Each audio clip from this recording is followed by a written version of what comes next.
Hey, it's Random Pop Culture News Faker, aka Mr. Mayweather, bringing you guys the rest of the Untitled Sports channel, of course. On my social media platforms like Twitter, Instagram, as always, BShoot, Odyssey, Reddit, Minds, Brighteon, etc., etc., etc., just in case the channel gets shut down, terminated, shadowban, what have you, God forbid.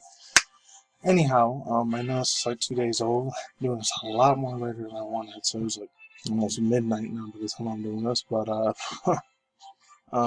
as you can tell in the background, I'm playing some old school, actually not an old school, this one came out 2 years ago in 2021, so it's very, very recent in a way, but, internet-wise, it's kind of old already, but still has left a legacy. I mean, literally a year after I got out of freaking, like, community college, it was pretty wild, you know? Talking about the absolute franchise has been going on for, like, about 10, maybe 11 years at most. And, of course, that's Five Nights at Freddy's. And before I begin on that real quick, this other side spin-off news I kind of wanted to talk about a little bit. Because, I thought this was pretty wild. This was like 2 weeks ago, but I got to credit his dues with my boy. The original legend himself. My boy Joey Torres, aka Joey Boots, or better known as, back in the day, he used to go as Joey Boots Torres 69 or whatever. But he's, nowadays, from back in the day, he used to be one of my inspirations next to like 4 other content creators on YouTube back in the day. Fatal Holy Soldier, oh man. Wasn't for him and a few other people, I still wouldn't be doing videos at all, period. I wouldn't have probably had no hobbies or interests at all doing videos and reactions or any of this shit. Thanks to that guy. But he's the one that put me up on this like 2 weeks ago. I only heard about it 2 days earlier because I guess I wasn't getting notifications because I guess YouTube's stupid ass algorithm system is slow as shit, unfortunately. So there's that. But this dude, I'm not gonna show too many graphic images, but I don't know what his actual real name is, but I heard of this dude in 2013-14 a while ago. And the last time I heard of this dude say anything, rap artist from, I think he's Colombian, but maybe Puerto Rico, I don't know what Spanish Latino race ethnicity he is, but Tekashi 69 ended up getting completely jumped, literally caught slipping immediately. The second he was going to like a LA fitness out in, I don't know which part of Florida it was, I think it was Orlando, or I don't know, could have been Tampa somewhere, Miami, I don't know. And it's pretty wild, because that's crazy, because I remember last time I heard of this dude, I even heard of him from another dude. Of course, he's no longer with us, but I've been on my channel long enough, you know what I'm talking about. It's crazy, it's going to be like 4 years or 5 years almost since he's been dead. The freaking brother from another mother, my boy Desmond. I remember he used to talk about him all the time. He used to love the crap of this dude, Tekashi 69's rap music with me, honestly. I'm not gonna lie, I get it. He's the same as race, ethnicity. He's kind of like the head also as well. But, man. The dude, like, I actually thought he was a real obnoxious ass piece of shit half the time, to be honest with you. I listened to some of his rap, it was extremely complete, utter trash, garbage. In my personal opinion, it was. But it looks like he was really about that life. You know, guns, violence, and drugs, and just living in the 90s, early 2000s, gang banging in the hood. I don't give a fuck. Shoot first, ask questions later, sort of dude.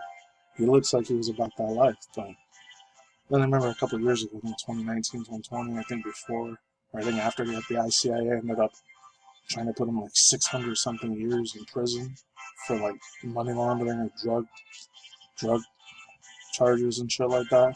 It was pretty wild. So I will say this. He did say something about, the only way you make it in this music industry is the Illuminati and your blood sacrifice of Freemason and shit like that. Like, so I don't know, maybe he's wide awake to some of the shit he says. I don't know, he could be. And I never really followed the dude because, you know, I was already a grown man. I was like 24, 25, by the time this dude got big. I was already doing my own fucking thing as a grown man. I'm doing adulting and working at my hotel motel job. I was working for like, that time was 8.5, 9 years already at that time. Anyways, yeah. And then there was 2 other articles. Another one from the OG skater / reality show, God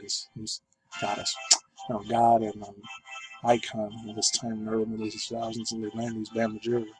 He got into some, not trouble again, but he wants to challenge Johnny Knoxville to a freaking boxing ring fight. Because I think give him some wrong prescription pills or whatever. And then like another one I'm going to do on Sunday or Monday. And this one hurt, man. This one really hurt a lot because I used to love watching this dude in so many movies. I was just like Colombian, Puerto Rican, like how I am, except I'm Mexican, Puerto Rican, and Spaniard. John Leguizamo. The boy himself, my guy, Mr. Leguizamo, John Leguizamo. I know lately, I know he's on the whole other side, when we get into politics, he's more on the whole far left extremist sort of side.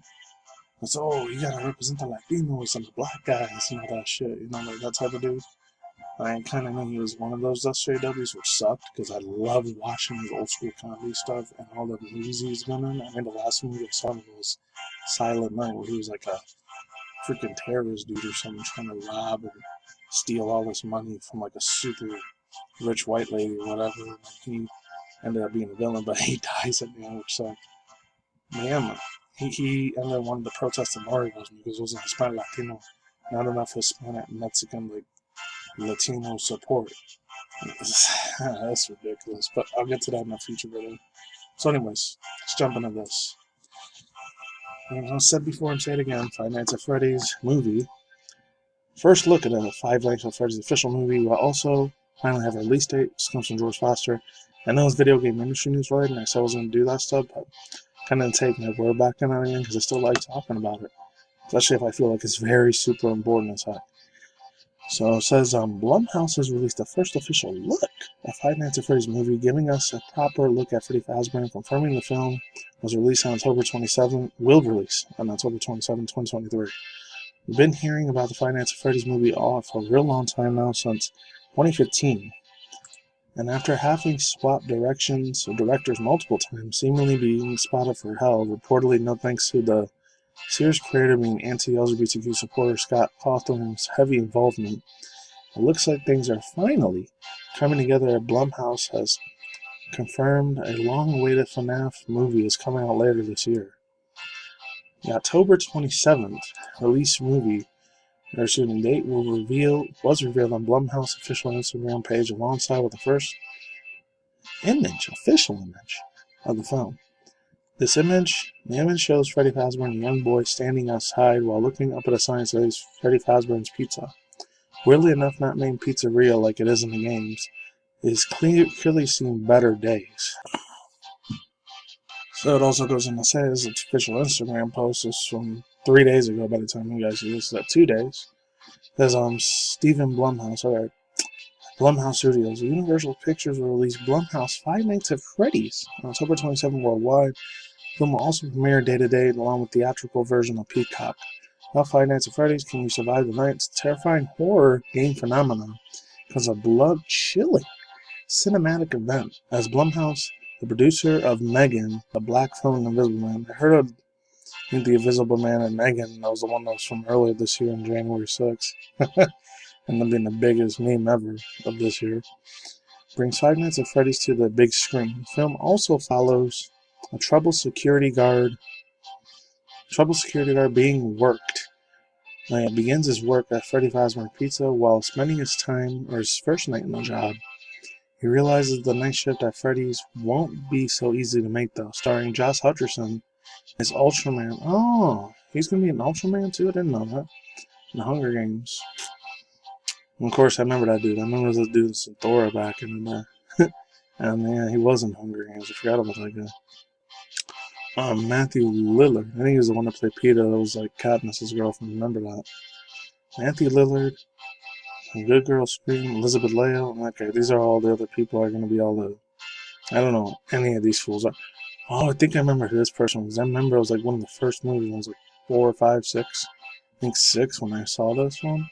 Fried Green Tomatoes. Like, that was literally, I think, the very first drama, sadness, nostalgia movie I saw from early in the 90s. I think the very first one I saw that was a drama. It's pretty wild. I think it's based on true events. I don't know.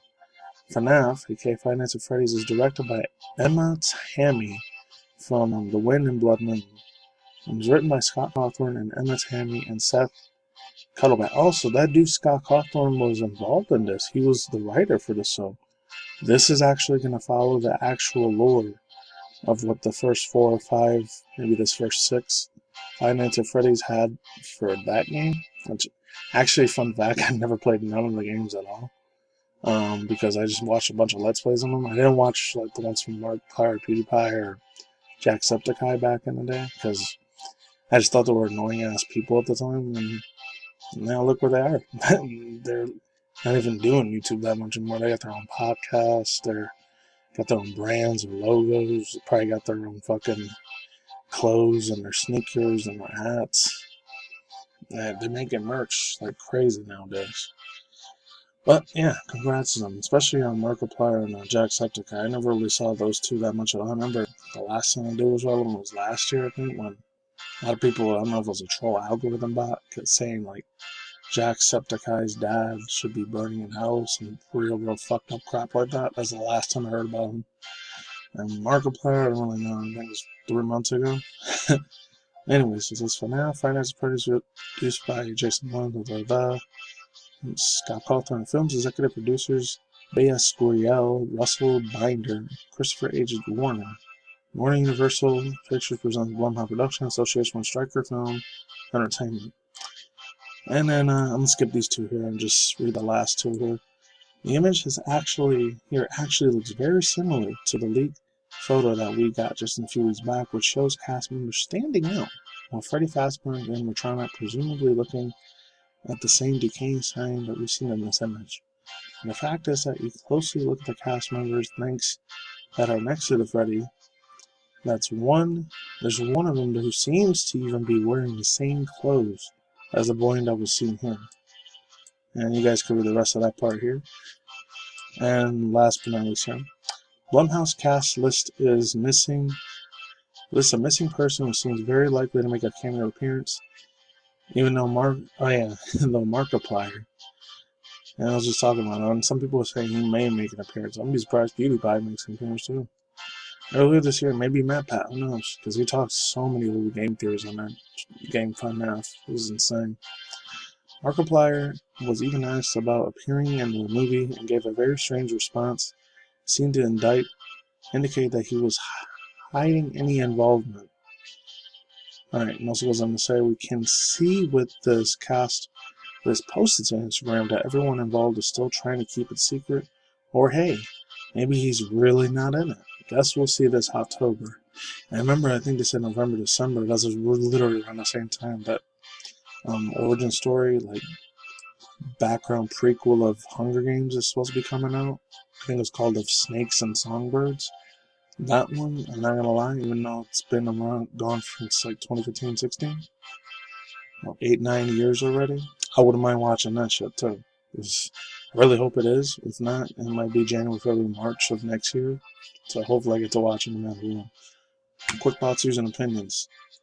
I really hope this ends up being the same way that the freaking games were. It has to be. If Scott Cawthon was on board of writing and scripting and producing this freaking movie along with the other two people, and I've seen a few movies from Blumhouse before. They make some really super extra mega scary ass fucking jump scary sort of movies, so I could see them definitely like making this a really huge success.